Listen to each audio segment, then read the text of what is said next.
এবার আমি খুব স্পষ্টভাবে বলছি, আমরা ক্লাবে এসেছি কিছু বড় করার জন্য। এবারে যদি আইএসএল খেলতে হয়, তার জন্য যদি কোনো কর্পোরেট এন্ট্রির মতো জায়গা থাকে, ওইটা করতেও রাজি আছি আমরা। যেহেতু আইএসএল এ যে মানে 15 কোটি বা 10 কোটি যাই what ever we can negotiate on that. এখন তো প্রত্যেকটা ক্লাব 1 কোটি 10 লাখ টাকা করে কি এন্ট্রি ফি দিয়েছে। আমাদের ক্ষেত্রে যদি একটু বেশি ফুল মানি আর হ্যাঁ, ঠিক আছে, হোয়াট এভার দে গিভেন। আমি এখন যেহেতু আই ওয়াজ অ্যাওয়ে, তো আমি টেকনিক্যাল টার্মসগুলো হয়তো ভালোভাবে বলতে পারবো না, কিন্তু আমি বলছি if there is a way we will play. আমরা অলরেডি এক্সট্রা টাইম। বন্ধুরা, আমি সাহেব এক্সট্রা টাইম বাংলায় আপনাদের স্বাগত। আমার সঙ্গে রয়েছেন মোহামেডান স্পোর্টিংয়ের নবনিযুক্ত সচিব, ফিরে আসার সচিব। আবার তিনি ফিরে এলেন, রাজ্য পুনর্দখল করলেন। দখল শব্দটা বোধহয় ভুল করলাম, ওটা উনি ঠিক করে দেবেন। বিশ্বকাপ ফুটবল চলছে, ওয়ান লাস্ট ডান্স এই শব্দটা সব জায়গায় পাচ্ছি, কেননা 3 কিংবদন্তি খেলছেন। মোহামেডান স্পোর্টিংয়ে ওয়ান লাস্ট ডান্স মানে শেষ চেষ্টা। না, আমার যেটা মনে হয় শেষ চেষ্টা না, একটা ভালো করে চেষ্টা। কারণ কি আমরা যেটা দেখে এসেছি, যেভাবে আমি ফলো করতাম বিগত 2-3 বছরে, the club has been completely mismanaged. দেখতে খুব খারাপ লাগতো। আমাদের ক্লাবের যা পোটেনশিয়াল আছে, আমি 2020 সালে সচিব হওয়ার পর 1 বছরের মধ্যে এটা দেখিয়ে দিয়েছিলাম। ইনভেস্টার আনা থেকে আরম্ভ করে, ন্যাশনাল লিগ জেতা থেকে আরম্ভ করে, যখন আমি 1 বছর ওগুলো করতে পারি, তো অবভিয়াসলি এখন ক্লাব আইএসএল খেলছিল, আইএসএল থেকে একটা রেলিগেশন হয়েছে। আর এখন কোভিড পিরিয়ড না, ওই সময় কোভিড পিরিয়ড, অনেক রেস্ট্রিকশনস, অনেক বাধার মধ্যে থেকে আমরা এগুলো করেছিলাম। তা আশা করছি এখনও করা সম্ভব হবে। যেটা আমার মনে হয় স্যার, ইন্ডিয়ান ফুটবলটা এমন একটা জায়গায় দাঁড়িয়ে আছে, তো ইটস ডেটোরিয়েটিং ডে বাই ডে। সেই জায়গায় এই 3 প্রধান আছে বলে তো ফুটবল ইজ স্টিল অ্যালাইভ। আমরা লাস্ট 100 বছর ধরে আমাদের পুঁজি, আমাদের বাড়ির সোনাদানা বিক্রি করে আমার বাপদাদারা ক্লাব চালিয়েছে। সেই ক্লাবের আজকের দিনে কর্পোরেট স্ট্রাকচার হওয়া খুব দরকার আছে, কর্পোরেটকে অ্যাট্রাক্ট করা, ইনভেস্টমেন্ট করা খুব দরকার আছে। এটা আমার মনে হচ্ছে অনেকে যেটা করতে সক্ষম হয়নি, যেটা আমি আজকে with all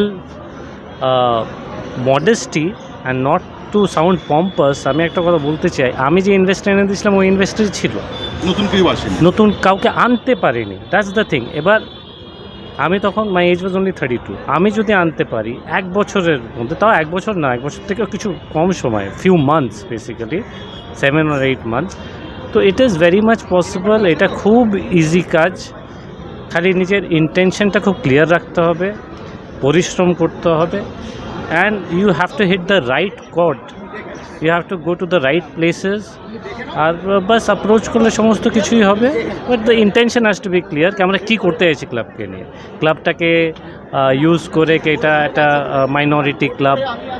first of all আমি এটা বিলিভও করি না the name Mohammedan Sporting Club কোনো মুসলিম কাউকে মোহামেডান স্পোর্টিং ক্লাব নাম দেন। The British have named it Mohammedan Sporting Club. এরকম আমাদের অনেকগুলো আর্মির রেজিমেন্টও আছে, মুসলিম regiment. So Mohammedan Sporting Club, কিন্তু মোহামেডান স্পোর্টিং ক্লাব থেকে যতগুলো প্লেয়ার্স আমরা ইন্ডিয়ান ফুটবলে দিয়েছি, most of them are non Muslims. তো আমরাও চাইছি কি এই সময় দাঁড়িয়ে ক্লাব যেন খুব ভালো পারফর্ম করে, সুষ্ঠুভাবে চলে। ক্লাবের যে আর্থিক সংকট, যার জন্য অলওয়েজ এভরি 2-3 সিজনস পরে একটা প্রেস কনফারেন্স করতে হয়, বলতে হয় আমরা সংখ্যালঘু ক্লাব বাবা কেউ আমাদের ইনভেস্টমেন্ট করছে না। দ্যাট শুড, এটা খুব লজ্জা। আর এইভাবে কিন্তু চলা উচিত না। Either you give your best or you leave, let someone else run it. এইভাবে আচ্ছা, নতুন কাউকে না, সমস্যা হচ্ছে না, আমার সমস্যা হচ্ছে না। নতুন কাউকে সুযোগ দেওয়ার কথা যখন হচ্ছে, আগের যে কমিটি সেটা তারা পদ থেকে সরে গেছে অবশ্যই, কিন্তু কথা হচ্ছিল যে আমি শুনছিলাম যে তুমি সম্পূর্ণ স্বাধীনভাবে দায়িত্বটা নিতে চাইছিলে।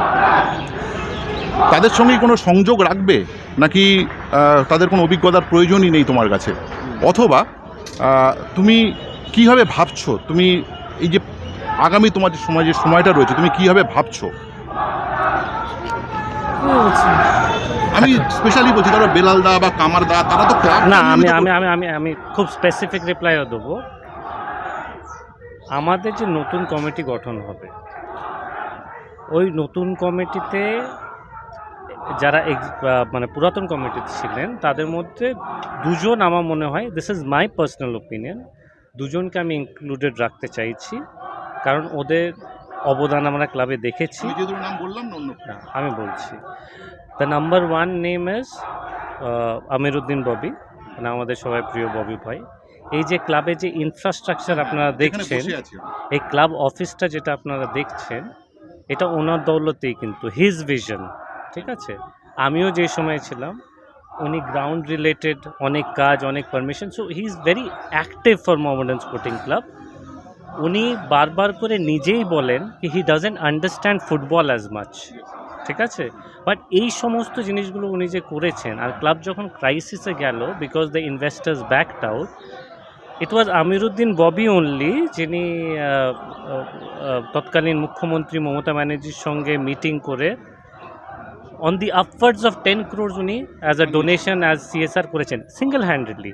নাও এই সব যদি উনি করে থাকেন, আমার তো অস্বীকার করার কোনো জায়গা না, আই রেসপেক্ট দ্যাট ম্যান। ওনাকে আমি রিকোয়েস্ট করেছি যে আমাদেরকে জয়েন করতে, ডেফিনেটলি আমরা একসাথে কাজ করতে চাই। The second person is Bilal ভাই, আমাদের বিলাল আহমেদ খান, একদম। অ্যান্ড বিলাল ভাই ইজ ওয়ান পার্সন যে সকাল রাত সন্ধ্যে দুপুর অলওয়েজ মোহামেডান নিয়ে ভাবেন, আর he is an integral part of this club and he is going to be an integral part of the new committee. এইটুকু আমি আপনাকে বলতে পারি। আচ্ছা, আগে যখন তুমি চলে যাওয়াটা যেটা ছিল সেটা খুব সুখকর ছিল না, সেগুলো কি তোমার মাথায় আছে নাকি ভুলে যাও? আমি দেখুন, আমার নাকি অগ্নিপথের বিজয় দিনানাথ চৌহানের মতো ফিরে এলো? অ্যাবসলিউটলি না। আমাদের আগের যে কমিটি মেম্বাররা ছিল তাদের সঙ্গে আজকেও যদি আমাকে প্রপোজাল দেওয়া হতো ওদের সঙ্গে কাজ করার, আমি কখনো রাজি হতাম না। ফার্স্ট থিং ফার্স্ট, ওনাদের style of work is very different. আজকে আই এম ভেরি প্র্যাকটিক্যাল, যেটা আমি আগেও বললাম, 15 কোটি টাকা দেনা করে ওরা চলে গেছে, আবার 25 কোটি টাকা অ্যারেঞ্জমেন্ট করতে হবে একটা সিজনে, 40 কোটি টাকা। 40 কোটি টাকা যদি আমরা 25 থেকে 30টা কমিটি মেম্বাররাও যদি ডোনেট করি, সবার কিন্তু কোটি টাকার উপরে ডোনেশন লাগবে। যদি আমরা ইকুয়ালি ডোনেট করি বা পোস্ট হোল্ডার ওয়াইজও যদি ডোনেট করি, আমি অ্যাজ এ জিএস আমি বেশি দিলাম, অ্যাজ এ প্রেসিডেন্ট তিনি বেশি দিলেন, অন্যান্যরা দিলেন। আমি আমার ব্যক্তিগত এক্সপিরিয়েন্স থেকে বলছি, যারা ওই সময় কমিটিতে ছিলেন, যাদের নামও আপনি নিলেন একটু আগে, তারা কেউ হয়তো 8-10 লাখ টাকা বেশি কখনো দেননি, ঠিক আছে। আর ওইভাবে ক্লাব চালানোর সম্ভাবনা, এই যে আমি এখনও being from a corporate background, আমি যে চাঁদা তোলার কথা বলছি, this is against my ethics, এইভাবে কিন্তু চলে না একটা জিনিস। বাট এই ক্রাইসিস টাইমে we don't have any other option. আজকে সেলিং পয়েন্ট করতে হবে। এক্স্যাক্টলি, আজকে যদি আমরা একটা ইনভেস্টারকে অ্যাপ্রোচ করি বা কোনো বড় কোম্পানিকে বলি স্পন্সরশিপ দিতে, ওরা কিন্তু রাজি হবে না, because the club is always in the news for wrong reasons. আজকে সকালেও আমি নিউজ পেপারে পড়েছি, প্রাক্তন যিনি জেনারেল সেক্রেটারি, উনি প্রাক্তন ওয়ার্কিং প্রেসিডেন্টের ব্যাপারে কি বলছেন বা সভাপতির ব্যাপারে, so these are all very wrong things. আপনি যখন ছিলেন আপনি চালাতে পারেননি, ইউ আর আ ব্যর্থ general secretary are working president. আপনাদেরকে প্রেস কনফারেন্স করে বলতে হয়েছে কি আমাদের ক্লাবে 15 কোটি টাকা দেনা, প্লিজ কোনো ইনভেস্টার এসে আমাদের ক্লাবকে বাঁচিয়ে নিন। এই তিনজনকে আমরা পাঠাচ্ছি, তোমরা এসো, ঠিক আছে, তিনজনকে পাঠাচ্ছি। if you follow the thing, they said get an investor and we'll run a committee who couldn't work properly, ওরা বলছে টাকা এনে তো আমরা আবার চালাবো। So that is not the way. আমার প্রতিবেশী ক্লাব, সে 10 বছরে 6টা ইনভেস্টার চেঞ্জ করেছে, তার ক্ষমতা আছে বলে সে করতে পেরেছে। So if you don't have that guts, if you don't have the right connection, আপনি কীভাবে এক্সপেক্ট করেন আপনি একটা ক্লাবের 25-30 কোটি টাকা বাজেট করে ক্লাব চালান? আচ্ছা, এখানে একটা প্রশ্ন, আমার তোমার সঙ্গে আজ থেকে 4-5 বছর আগে একটা ইন্টারভিউ হয়েছিল, যেখানে প্রচুর আর্থিক তছরূপের অভিযোগ এসেছিল। আজকে সচিব তুমি, সেই সমস্ত ফাইল বার করবে? ফাইল খুব চলছে এখন, ফাইল বার করার প্রক্রিয়া চলছে বাংলা জুড়ে। না দেখুন, আমাদের সিম্পল নতুন কমিটি যে ফর্ম হবে, আমাদের অ্যাডভাইজার হিসেবে ফিরদৌস শামীম স্যারও আছেন, আর আমার হুমায়ুন দার সঙ্গেও কথা হয়েছে।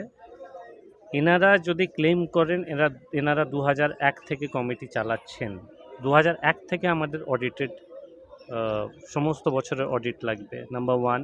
যদি 2007 বা 8 সালে প্রাইভেট লিমিটেডটা খুলেছে, প্রাইভেট লিমিটেডের audited balance sheet, bank transaction সমস্ত কিছু লাগবে। এবার আমিও 2020-তে সচিব ছিলাম, তো আমিও আয়তায় পড়ি, তো definitely I welcome such investigation. এই ইনভেস্টিগেশন হওয়া দরকার। This is a public club. আমি আজকে বলে দিলাম such and such person has done such and such thing, 30 জন মিলে একজনের ওপরে জোর দিয়ে অনেক কিছু করাতে পারে। তখন ওদের কাছে পাওয়ার ছিল, ওদের অনেক কানেকশন ছিল, মিডিয়া হাতে ছিল, পুলিশ হাতে ছিল, দে ডিড মেনি থিংস। এখন কি তারা দুর্বল? না, আমি দুর্বল হিসাবে দেখছি না। লেট দ্য ইনভেস্টিগেশন হ্যাপেন, যদি হতে হয়, যেটা হুমায়ুন দাও বলেছেন, he will scrutinise the accounts. এখন আমার কাজ হচ্ছে ক্লাবকে কিভাবে ভালো পারফরমেন্স করানো, কিভাবে মেরাজুদ্দিন ওয়াদু স্যারের সঙ্গে কথা বলে ভালো টিম করা, আর টিম কিভাবে ট্রফি তুলবে, দ্যাট ইজ মাই লুক আউট। But Humayun da, Shamim da, they will do an investigation. ওইটা ইন্টারনাল ইনভেস্টিগেশন হতে পারে, এক্সটার্নাল ইনভেস্টিগেশন হতে পারে, and I welcome all of it. কিন্তু আমি চাই যে ক্লাবে যেন একটা স্বচ্ছতা ফিরে আসুক, আর যে আগে যদি কোনো রকম গাফিলতি হয়ে থাকে, সেলফ চেক উইথড্রল ইত্যাদি ইত্যাদি, এগুলো যদি তার আগেন্স্ট ইনভেস্টিগেশন হওয়া খুবই দরকার। আচ্ছা, একটা প্রশ্ন এখানে অবশ্যই আসবে। এখানে সভাপতি সাহেব, আজকে যে তোমাদের যে প্রেস রিলিজ যেটা হয়েছে, নতুন কোম্পানি ফর্মের কথা আসছে। মোহামেডান স্পোর্টিং যে নামে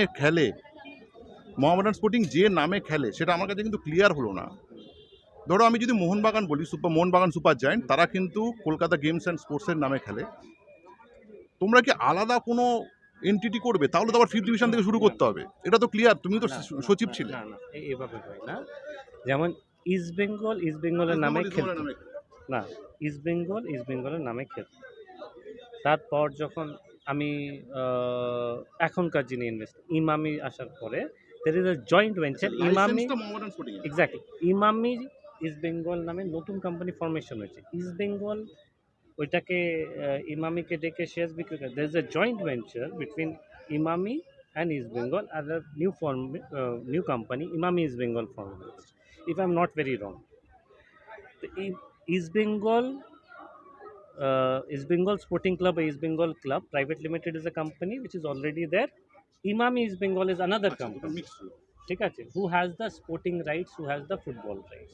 তো এইভাবেই অপারেশন হয়।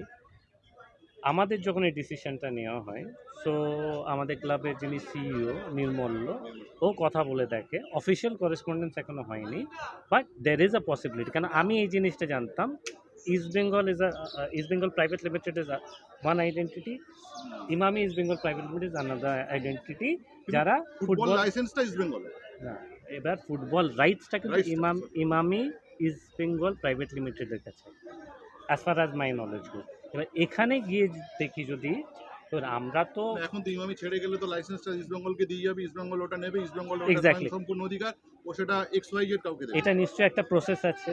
এবার এই প্রসেসে যদি আমরা কোথাও গিয়ে আটকাচ্ছি, দেখুন আমরা চাইছি একদম ক্লিন স্লেটে কাজ করা, পরিষ্কার করে, রাইট? এবার গিয়ে দেখা যাচ্ছে কোথাও গিয়ে আমরা আটকাচ্ছি, then we will come up with something new. তবে টার্গেট হচ্ছে এটাই যে পুরনো যে কোম্পানি, যে বকেয়া তো তার দেবই দেবো, বাট অ্যাজ আ কোম্পানির আরও অনেক লায়াবিলিটিস হতে পারে, ঠিক আছে? ওই আঁচটা যেন ক্লাবের ওপরে না আসে, ওর জন্যই এই প্রপোজালটা দেওয়া। আচ্ছা, একদম শেষ প্রশ্ন রাখছি। অনেক আজকে সারাদিন অনেক কাজ থাকবে তোমার, অবশ্যই ফুটবলের প্রশ্ন আসবে। তুমি বলেছো এবছরে ISL খেলার সম্ভাবনা আছে, সেটা একটু পরিষ্কার করে দাও দর্শকদের। আর দুই হচ্ছে, ISL যদি এবছরে খেলতে হয়, তার জন্য কতটা প্রিপেয়ার্ড আছো? বা এবছরে না খেললেও পরের বছর যদি খেলতে হয়, না, মোহামেডানকে তো এবার খেলতেই এবার হবে এবং আমার ভালো খেলতে আমার হবে। আমি খুব স্পষ্টভাবে বলছি, আমরা ক্লাবে এসেছি কিছু বড় করার জন্য। এবারে যদি ISL খেলতে হয়, তার জন্য যদি কোনো কর্পোরেট এন্ট্রির মতো জায়গা থাকে, ওইটা করতেও রাজি আছি আমরা। যেহেতু ISL এ যে কত এন্ট্রি, মানে 15 কোটি বা 10 কোটি যাই হোক। What ever we can negotiate on that. এখন তো প্রত্যেকটা ক্লাব 1 কোটি 10 লাখ টাকা করে কি এন্ট্রি ফি দিয়েছে। আমাদের ক্ষেত্রে যদি একটু বেশি, ফুল মানি আর হ্যাঁ, কি। ঠিক আছে, হোয়াট এভার দে গিভেন। আমি এখন যেহেতু আই ওয়াজ অ্যাওয়ে, তো আমি টেকনিক্যাল টার্মসগুলো হয়তো ভালোভাবে বলতে পারবো না, কিন্তু আমি বলছি if there is a way we will play. আমরা অলরেডি যারা মানে শীর্ষে বসে আছেন AIFF, তাদের সঙ্গে আমাদের করেসপন্ডেন্স হয়েছে, আমাদেরকে বলা হয়েছে যে there is a chance, there is a way, আমরা ওইসব নিয়ে বসবো। আজকে আমি অফিসিয়াল হ্যান্ড ওভার পেয়েছি, I will definitely meet, and তারপরে দেখা যাক কী হবে। বাট দ্য ইন্টেনশন ইজ, আমি আপনাদের মাধ্যমে বলতে চাই, the intention is Mohammedan should play ISL. এবং সেটা কি অংশগ্রহণ করার মতো খেলবে? না না, আমি কি বলছি, সেটা আমাদের একটা ক্ষমতা আছে, রাইট? আমরা 15 ক্রোজ অলরেডি একটা ডেফিসিট নিয়ে ঢুকছি, তার উপরে এটা বলছি 25 ক্রোজ আরও আমরা investment. So 25 crores is not a very big budget to play ISL, but it is not a budget যাতে আমরা রেলিগেট হব। But if we make a fighting team, a championship team, তারপর দেখা যাবে। হার জিত আমাদের হাতে নেই। আমরা যেটা করতে পারি, আজকে অফিসিয়ালদের কাজ, আমরা বসলাম সুন্দরভাবে, ম্যানেজমেন্ট চালালাম, ডিসিপ্লিন ওয়েতে এগোচ্ছি, ফান্ডিং এনে দিচ্ছি। Gaffer, the boss is Mirajuddin Wadoo sir, he will decide the line up, he will decide his team, উনি ওনার মতো এগোবেন। I have to give him the budget, I have to tell him কে please keep your team motivated. আমারও প্রয়োজন হলে আমি একবার টিমের সঙ্গে কথা বলবো, but my only work is যেন ওদের স্যালারি টাইম আমি দেবো। আদারওয়াইজ আমাদের কাজ কি? We don't have to go and score goals, right? তো ওই আমরা এখানে শেষ করছি বন্ধুরা। পরে আবার ভবিষ্যতে নিশ্চয়ই অনেক কথা হবে, অনেকগুলো ভালো ভালো আলোচনা হলো। ভিডিওটি ভালো লাগলে অবশ্যই লাইক শেয়ার করবেন, সকলের মধ্যে ছড়িয়ে দেবেন। কিন্তু একটা কথা, আগের কর্মকর্তারা যারা ছিলেন তাদের বদল ঘটছে, কিন্তু মেহরাজউদ্দিন ওয়াডু আপাতত থাকছেন। মিরাজউদ্দিন ওয়াডু তো আমাদের head coach, the boss, the gaffer, উনি তো থাকবেন। ইজ নট আ কর্মকর্তা, is our head coach. Mehrajuddin ওয়াডুর প্রতি ভরসা রেখেই মোহামেডান স্পোর্টিং আগামী মরশুমে যাচ্ছে, এই কথাটুকুই রইল। ভালো থাকবেন, সঙ্গে থাকবেন।